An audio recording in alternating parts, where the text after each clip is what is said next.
Basically যারা চা প্রেমী তাদের জন্য এটা হচ্ছে স্বর্গ। 100 গ্রাম চায়ের দাম 3700 টাকা, মানে 37,000 টাকা কেজি। ক্ষমতার বাইরে। এখন বাজে 11:15। আমরা জাস্ট পৌঁছালাম मानेभंजन। এখানে बोलिए सर, आपका क्या? हम लोग का 4 जन है इधर पे। कहाँ जा रहा है? ठीक है, हम लोग आप अभी जाएंगे जैसे आपका टुंगलू में। বললেন এটা হচ্ছে সবচেয়ে পুরনো গুম্ফা এখানকার। তো এটা হচ্ছে গুম্ফা, এটা হচ্ছে মেঘমা গুম্ফা।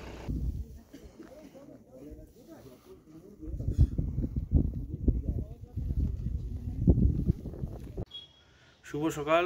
আজ 27শে নভেম্বর। এখন বাজে 7:30 আর আমরা এখন বেরোচ্ছি টুয়ার্ডস मानेभंजन। গাড়ি এসে গেছে। তো আমরা গাড়ি কালকে বুক করেছিলাম, যখন আমরা সাইট সিইং করছিলাম ওখানে লোকাল একটা খাবারের স্টল থেকে কথা বলে গাড়ি বুক করেছিলাম। ছোটো গাড়ি, সুইফট গাড়ি। এখান থেকে বলছে 3000 টাকা নেবে। অ্যাকচুয়ালি রেট আরও বেশি চাইছিল অন্য গাড়ি, তো এটা আমরা ম্যানেজ করে অ্যারেঞ্জ করেছি। বাস এখন চলুন বেরিয়ে যাই। আমরা এখন রাস্তাতে বেরিয়ে গেছিলাম। তো মাঝ রাস্তায় একটা বেশ পপুলার কফি শপ কাম রেস্টুরেন্ট আছে, মার্গারেটস ডেক বলে। সেখানে এসে আমরা দাঁড়ালাম। এটা টুয়ার্ডস দার্জিলিংয়ের রাস্তায় পরে, ঘুমের আগে। এটা হচ্ছে মার্গারেটস ডেক। এটা অ্যাকচুয়ালি গুডরিক যে চায়ের কোম্পানি সেটা মেনটেন করে এটা।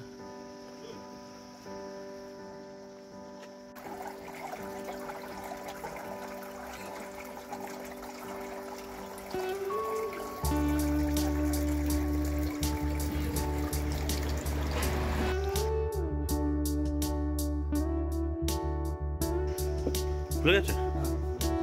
এখানে চা কিনতেও পারবে, এখানে ভ্যারাইটির চা পাওয়া যায়। নিয়ে যাবে, ওদেরকে ডেকে নাও ফোন করে। হ্যাঁ, এবার দেখে যাক জায়গাটা।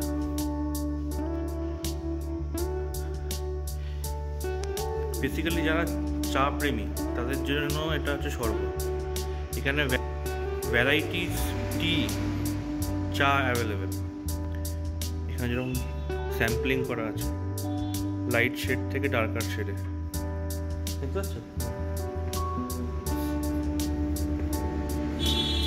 প্রত্যেকটা চায়ের আলাদা আলাদা শেডের, কালারের শেড।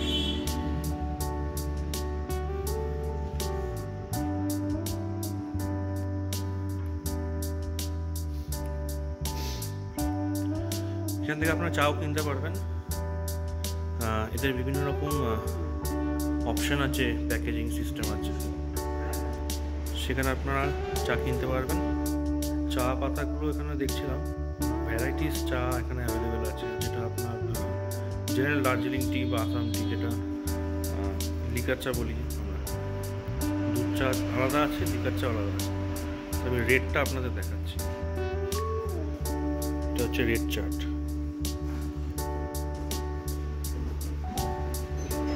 এখান থেকে আপনার চা কিনতেও পারবেন। এটা পার 100 গ্রামের রেটটা দেওয়া আছে। সবচেয়ে ম্যাক্সিমাম যে প্রাইসটা দেখছি এখানে 3700 টাকা। 100 গ্রাম চায়ের দাম 3700 টাকা, মানে 37,000 টাকা কেজি। ক্ষমতার বাইরে, বাট দারুণ দারুণ।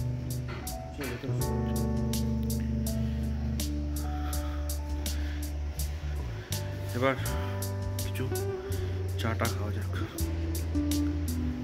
এটা একটা বসার জায়গা, এদের কোজি, সুন্দর।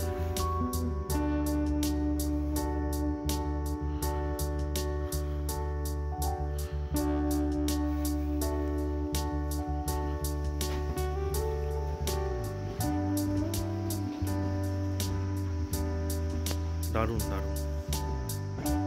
ভেতরে সিটিং এরিয়া, বাইরে এরকম। অ্যাকচুয়ালি এটা হ্যাঙ্গিং ব্যালকনির মতো, এটা পুরোটা হ্যাঙ্গিং।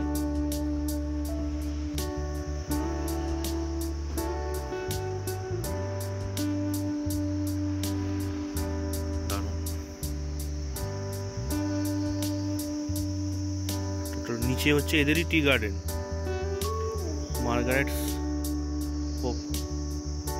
বেসিক্যালি এই জায়গাটা বা এই চা বাগানটা মার্গারেটস হোপ নামে পরিচিত। তো এই নামকরণটা অ্যাকচুয়ালি এসেছে ব্রিটিশ যখন এখানে ছিলেন, তখন কোন এক ব্রিটিশ সাহেবের মেয়ে, তার নাম ছিল মার্গারেট, আর সেই নামে এটার নামকরণ। তো দারুণ না?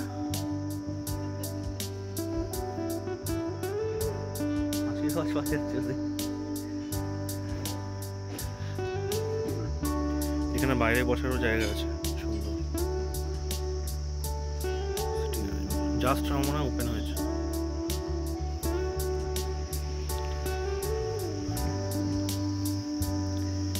এর ভিউটা অনবদ্য।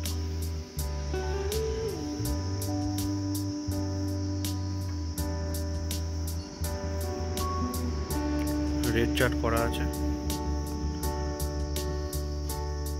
ये ओपन हो गया क्या? ओपन है ना? ठीक। ভেতরে গিয়ে দেখি কি কি অ্যাভেলেবল আছে।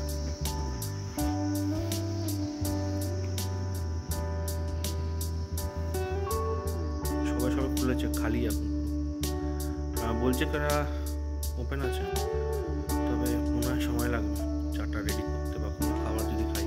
তো ব্রেকফাস্ট করার জন্য আদর্শ জায়গা। ব্রেকফাস্ট বা যে কোনো টাইপের light food, continental food mainly এখানে পাওয়া যায়। এটা অনেক দিন আগে থেকে আমি দেখেছি।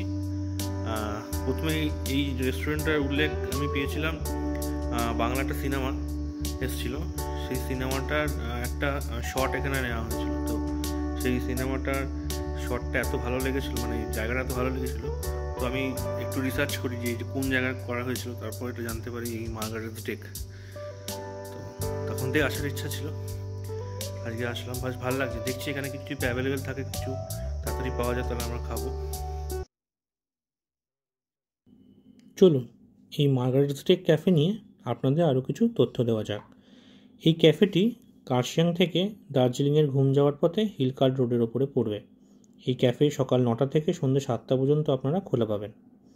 এই জায়গাটি চা প্রেমিকদের জন্য একদমই আদর্শ। যারা চাখোর তারা এখানে চোখ বুজে চলে আসতে পারেন, একদমই নিরাশ হবেন না। এখানে বিভিন্ন ক্যাটাগরির সেকেন্ড ফ্লাশ ও ফার্স্ট ক্লাস চা পাওয়া যায়, যার দাম মোটামুটি 300 টাকা থেকে শুরু। তবে আমরা যে চাটা টেস্ট করেছিলাম তার জন্য আমাদের 525 টাকা খরচ পড়েছিল, তবে 4 জনের জন্য। চা ছাড়াও এখানে বিভিন্ন ধরনের কফি ও বিভিন্ন ধরনের খাবার দাবার অ্যাভেলেবেল। খাবারগুলোর মধ্যে সেখানকার সবচেয়ে পপুলার খাবার চিকেন এবং পর্ক সসেজেস।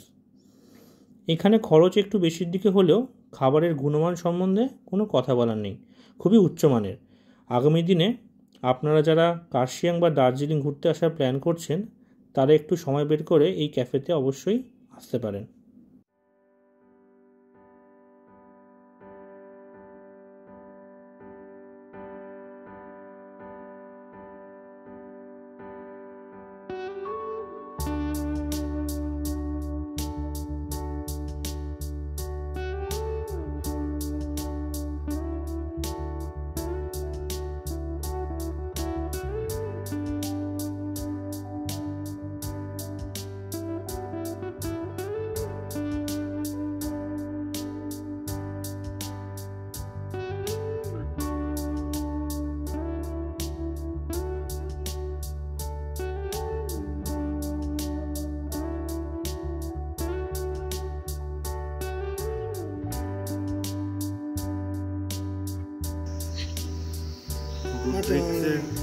মার্গারেটস ডেকের চা।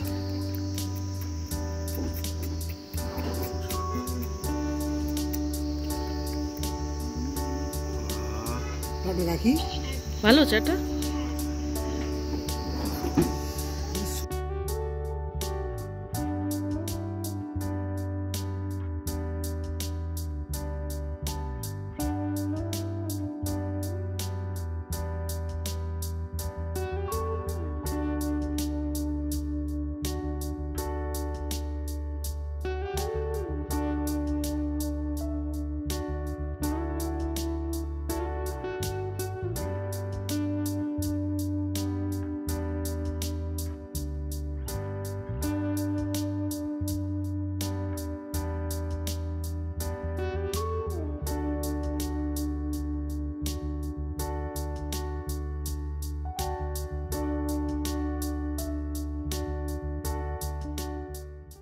এখন বাজে 11:15।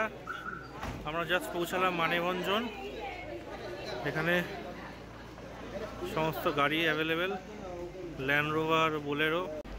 এখানে যেখান থেকে গাড়ি বুক করতে হবে সেটা হচ্ছে এইটা, এই Singalila land rover owners welfare association. এটা একটা কাউন্টার আছে, এটা গভর্নমেন্ট রেজিস্টার্ড। এখান থেকে আমাদের গাড়ি বুক করতে হবে। আমি আপনার রেটটা দেখাচ্ছি, আর কি রেট আছে সেই রেটটা দেখাচ্ছি। আচ্ছা, এই হচ্ছে রেট চার্ট। মানেভঞ্জন থেকে টংলু, মানেভঞ্জন থেকে গৈরিবাস, কালীপকড়ি, सान्दाकफू। बोलिए सर आपका क्या? हम लोग का 4 जन है इधर पे। कहाँ जा रहा है? ठीक है, हम लोग आप अभी जाएंगे जैसे आपका टुंगलू में, सॉरी टुंगलिंग। अच्छा, टुंगलिंग में जाएंगे, उसके बाद कल जाएंगे सान्दाकफू। अच्छा। उसके बाद परसों को प्लानिंग है फालूट जाने का, पर डिपेंड करता है वो कौन अगर फालूट किया तो कहाँ?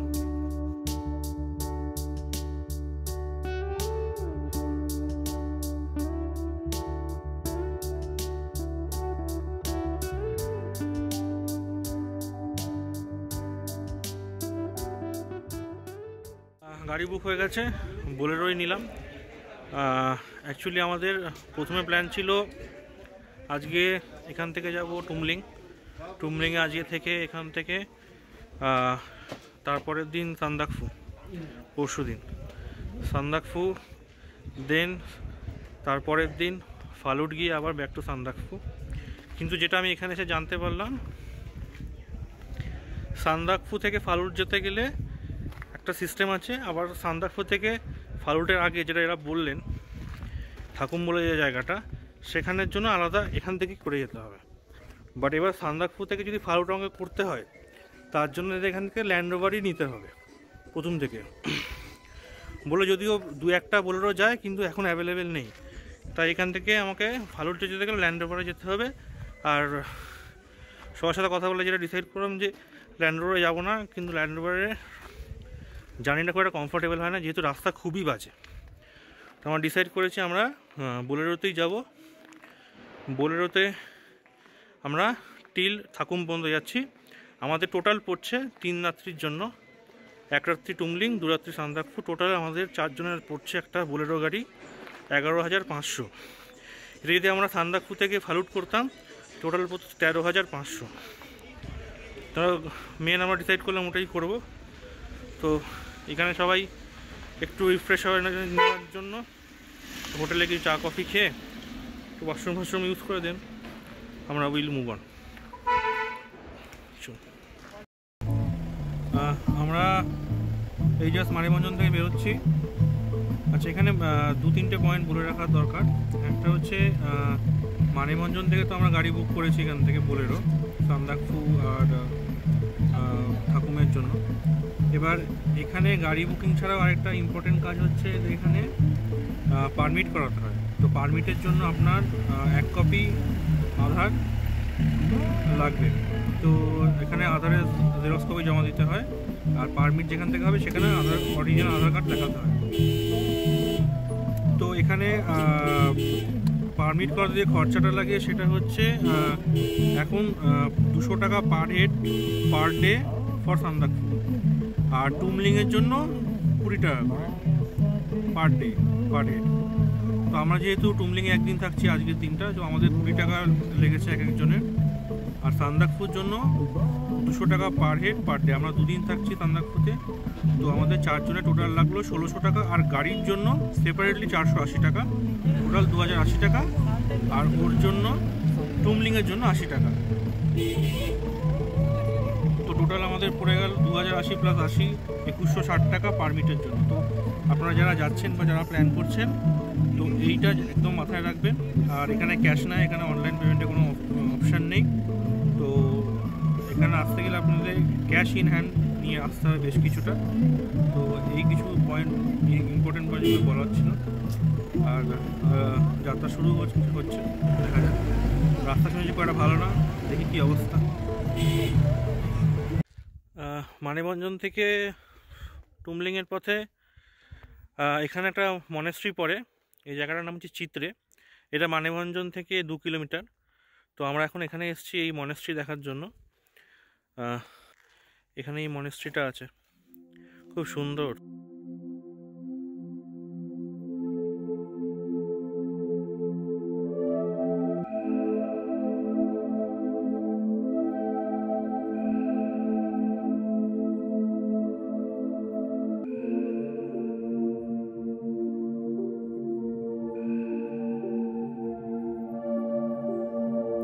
মানেভঞ্জন থেকে মাত্র 3 কিলোমিটার যাওয়ার পরেই পাবেন এই চিত্রে মনাস্ট্রি। এটি বর্তমানে সিঙ্গালীলা ন্যাশনাল পার্কের অন্তর্ভুক্ত। এই জায়গাটির উচ্চতা 8,340 ফিট।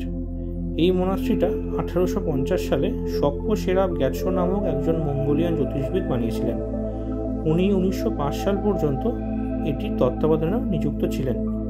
এই মনাস্ট্রিতে এলে আপনারা খুব সুন্দর একটি 15 ফিট উচ্চতা বিশিষ্ট মৈত্র বুদ্ধ মূর্তি দেখতে পাবেন।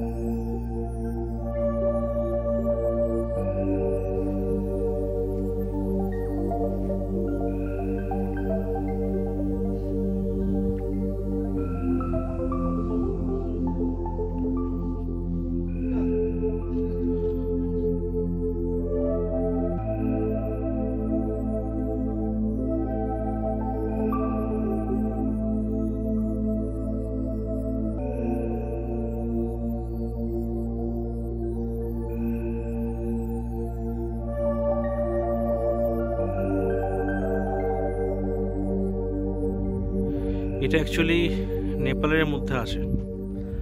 আমরা যখন মানেভঞ্জন ঢুকলাম, অ্যাকচুয়ালি ইন্ডিয়া নেপালের বর্ডারে ওটা পড়ে। তো আমরা নেপালে অলরেডি ঢুকে গেছি। তো এখানে যে মনাস্ট্রিতে এসেছি আপনাকে দেখালাম, এখানে কিন্তু নেপালের ফ্ল্যাগ।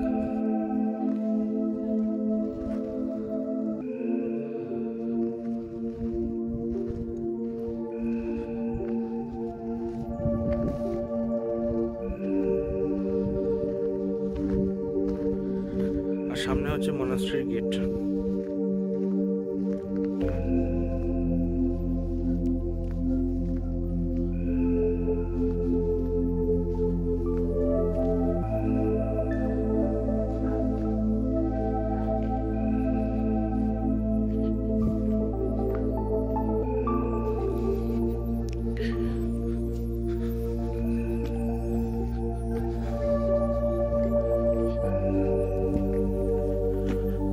সুন্দর সুন্দর পরিষ্কার পরিচ্ছন্ন সাজানো মনাস্ট্রিটা।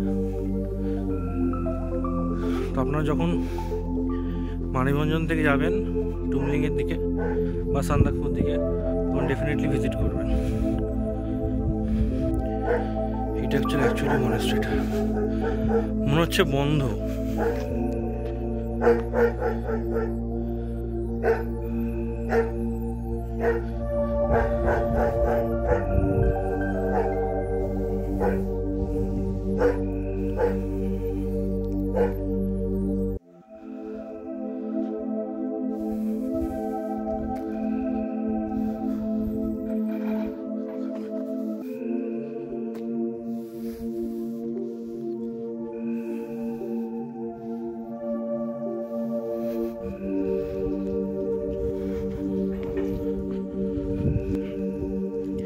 গেলাম কিন্তু মনাস্ট্রিটা বন্ধ। পার্টিকুলার টাইম আছে মনাস্ট্রি খোলা রাখার, আপাতত বন্ধ। তো আনফর্চুনেটলি দেখা হলো না। চলুন এগিয়ে যাওয়া যাক।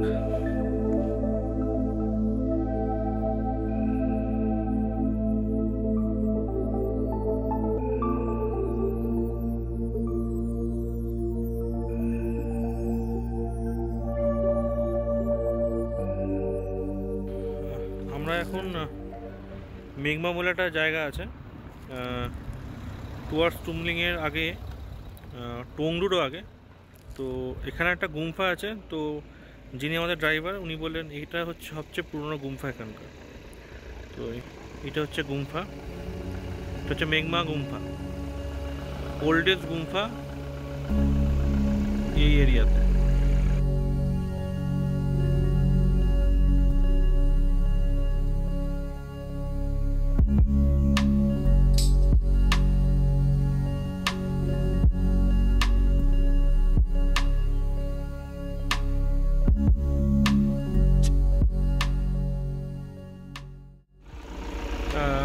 টুয়ার্ডস টুমলিংয়ের পথে 3-4টে পয়েন্ট আছে।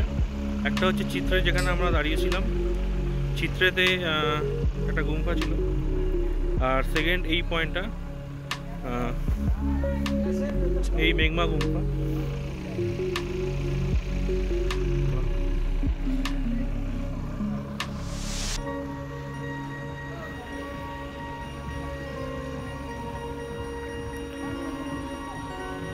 আর এটা নেপালের মধ্যে পড়ছে।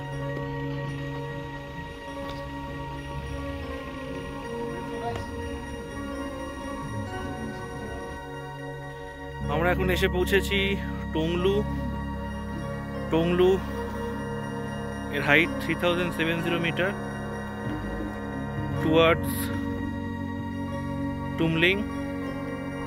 আর এখান থেকে যেটা দেখতে পাচ্ছি, কাঞ্চনজঙ্ঘার যে রূপটা দেখতে পাচ্ছি, সেটা আপনারা শুধু দেখুন।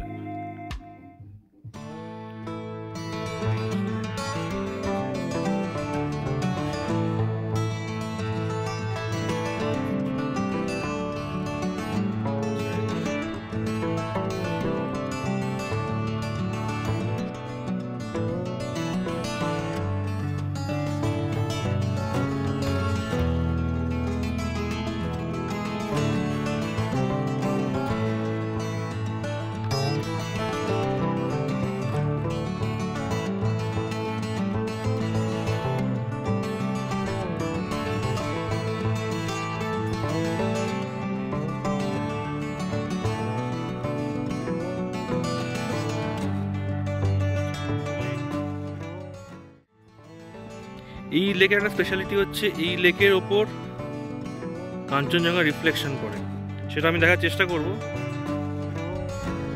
চারিদিকটা দেখুন শুধু। Tonglu 3070 metre, Singalila national park. আর এই ব্যাকগ্রাউন্ডে কাঞ্চনজঙ্ঘা, দ্য স্লিপিং বুদ্ধা। উফ, অসাধারণ দেখা যাচ্ছে, অসাধারণ। 1 ইঞ্চি মেঘ নেই, পুরো রেঞ্জটা এত সুন্দর বোঝা যাচ্ছে, অসাধারণ।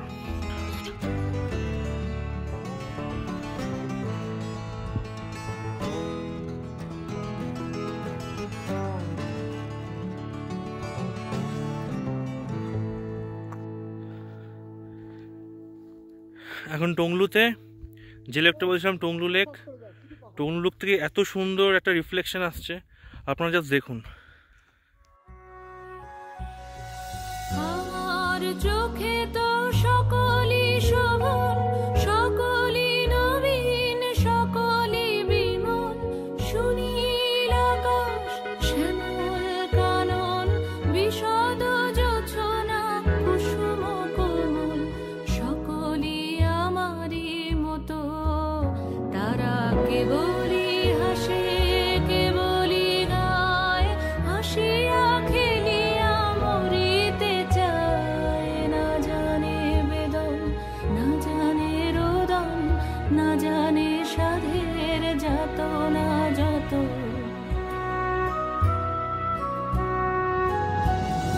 ফুল সে হাসিতে হাসিতে ঝরে, জোছনা হাসিয়া মিলায়ে যায়।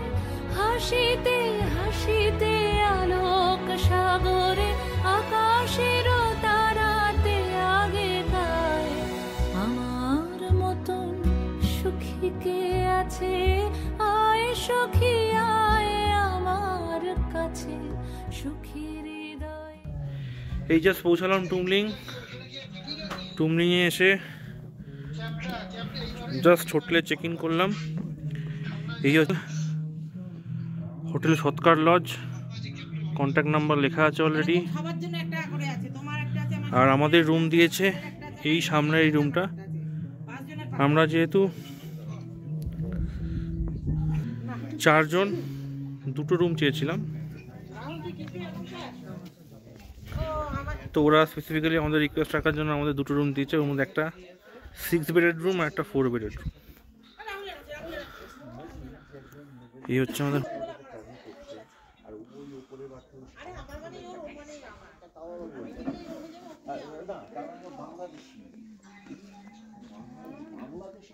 We are at Tumling, 2895 meters.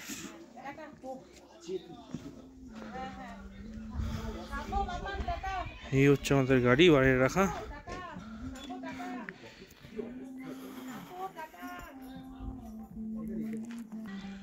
এখানে বেশ অনেকগুলো হোটেল আছে। আমরা যেটা আছি সেটা হচ্ছে সৎকার লজ।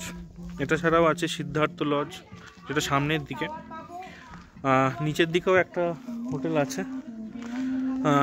4-5টা হোটেল আছে এখানে। আমাদের যেটা রেন্ট নিচ্ছে per head 1500 rupees per day. তো সেই 1500 টাকার মধ্যে খাওয়া দাওয়া সব included, breakfast, lunch, snacks and dinner. তো এটা প্যাকেজ সিস্টেমে দেখা হয় সব জায়গায়। তো যেখানে আপনি এখানের মধ্যে যেখানে উঠবেন, যে কোনো লজে উঠুন, হোটেলে উঠুন, টুমলিংয়ে সব জায়গায় প্যাকেজ সিস্টেম। মোটামুটি রেঞ্জ ডিপেন্ড করছে ওই 1500-1800 মধ্যে। সিজন নন সিজন মোটামুটি একই থাকে। ঠান্ডা ভালো আছে এখানে, ঠান্ডার থেকে বেশি হাওয়া দিচ্ছে, যার জন্য ঠান্ডাটা বেশি লাগছে। তো এবার আমরা লাঞ্চ করব, দেখি লাঞ্চ করার জায়গাটা দেখি। চলুন। সুন্দর মেনটেন করেছে গাছ ফাছ দিয়ে।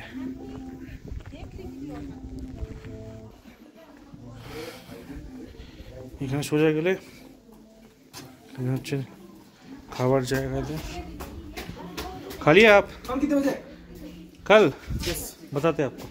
ठीक है, मैं इधर रहता हूँ। लंच कर लेना आप। चलिए चलिए।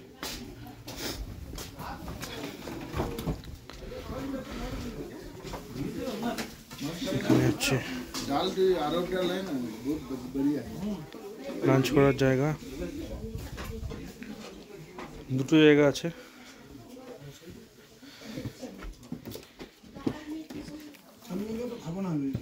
একটা সুন্দর বসার জায়গা আছে,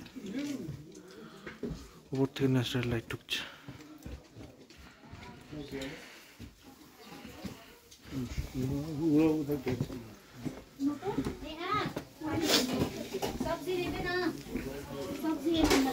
লাঞ্চের মেনু কি দেখি?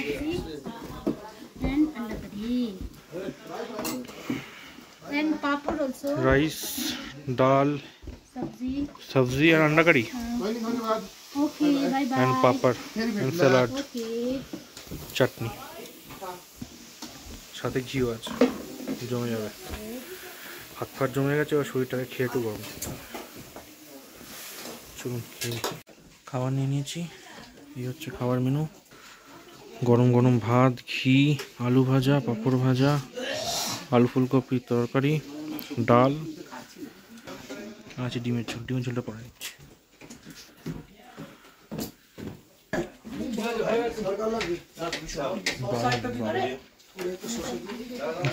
গরম আলু ভাজা, মাখন।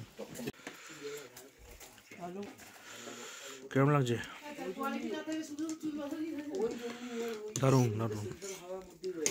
গরম ভাত সাথে ঘি আর আলু ভাজা, আর কি চাই?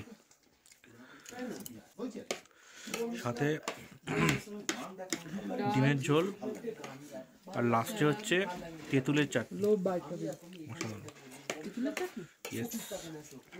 তেঁতুলের চাটনি আর পাঁপড়।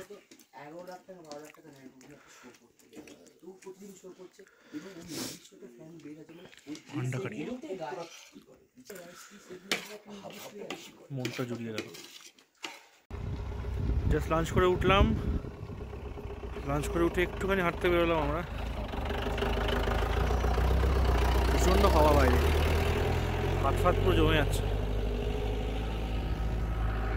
কিন্তু সামনে যে দৃশ্যটা দেখলে সব কিছু জুড়িয়ে যায়, সেটা হচ্ছে অসাধারণ, জাস্ট অসাধারণ, কোনো তুলনা হয় না। আর এই রাস্তাটা চলে গেছে ওই উপরে একটা পয়েন্ট আছে, টুমলিং পয়েন্ট, সেই রাস্তার দিকে। এগুলো টুমলিং পয়েন্ট।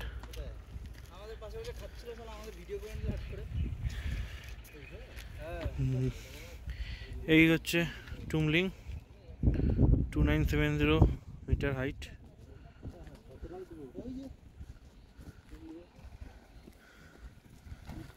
আর নিচে গিয়ে আমাদের লজ। অ্যাকচুয়ালি এই রাস্তায় চলে গেছে তোর সান্দাকপুর দিকে।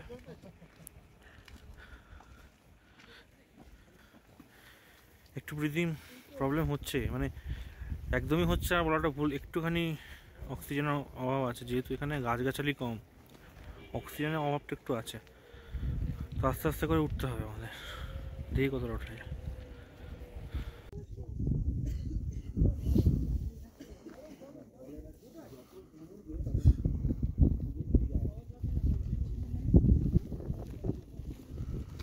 এদিকটা হচ্ছে নেপাল, এদিকে হচ্ছে ইন্ডিয়া।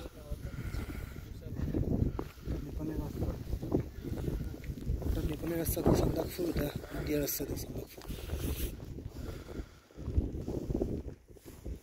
আমি যেখানে দাঁড়িয়ে আছি তার ঠিক ডান দিকটা হচ্ছে ইন্ডিয়া আর তার বাঁ দিকটা হচ্ছে নেপাল।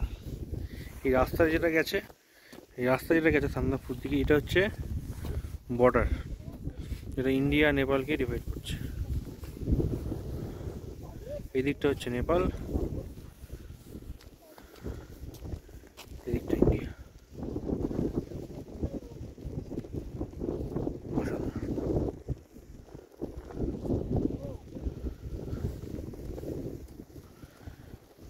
আর আমরা এখন আছি টুমলিংয়ের টপে, এখানে একটা শান্তিস্তূপা আছে। আর জাস্ট আপনি দেখুন হাওয়াটা কিরকম চলছে, অস্বাভাবিক ঠান্ডা, হাওয়াটার জন্য স্পেশালি। হাতটা বাইরে রাখা যাচ্ছে না জ্যাকেট থেকে।